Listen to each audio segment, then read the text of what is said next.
Hi, we're back talking about coherent breathing.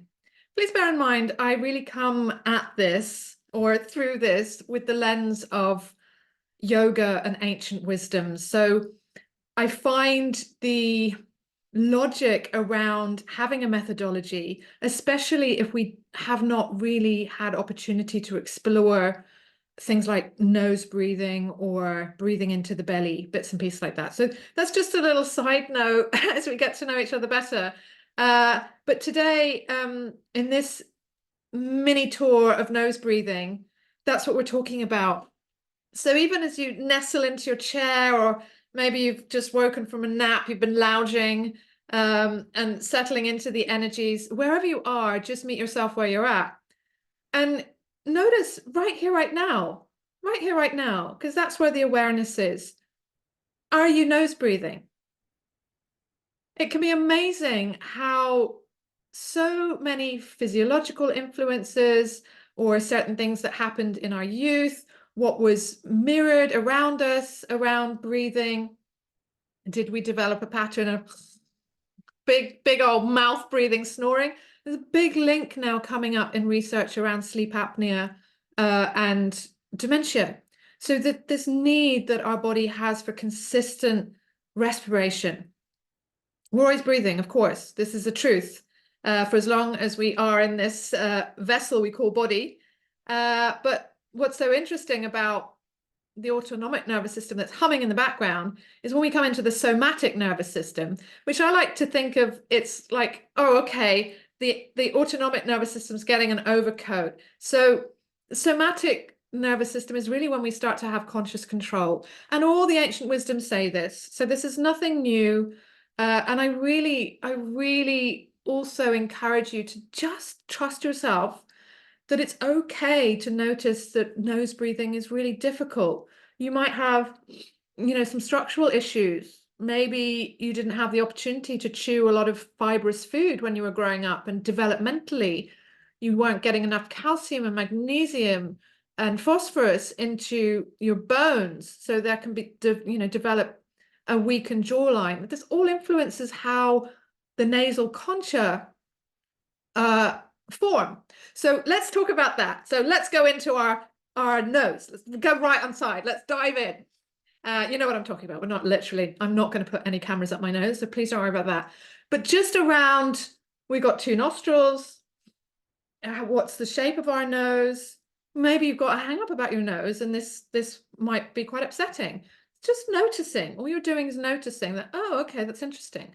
Okay, then we can bring in our conscious awareness and decide if we want to continue with that narrative or interrupt the pattern. So we're recognizing a pattern. Say, for example, oh, I was sitting writing emails and just shallow breathing and my mouth was hanging open.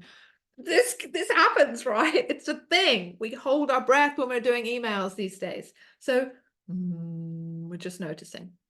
What's interesting about the nasal concha, so concha meaning seashell, we think about the intricacy of, those bigger seashells that you can blow into and they make the sound of an oceanic trumpet.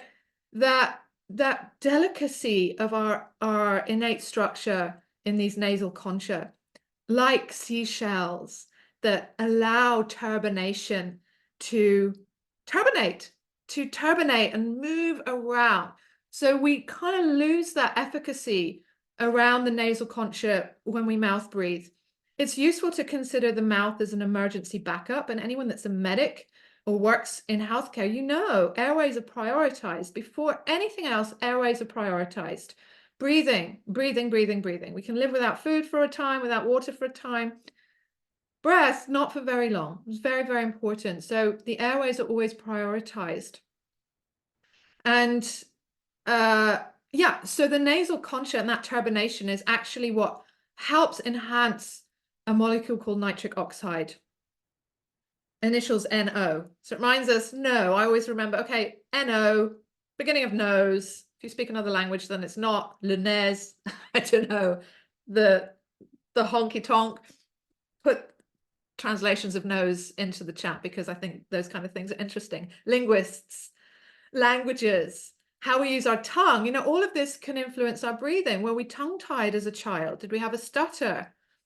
were we stared at because we had something on our face, a birthmark or something like this. So it's just recognizing this instrument that we call body, that is a collection of vast and many, many billions, trillions of cells, begs the question, what is a body? I mean, that's a huge question, isn't it?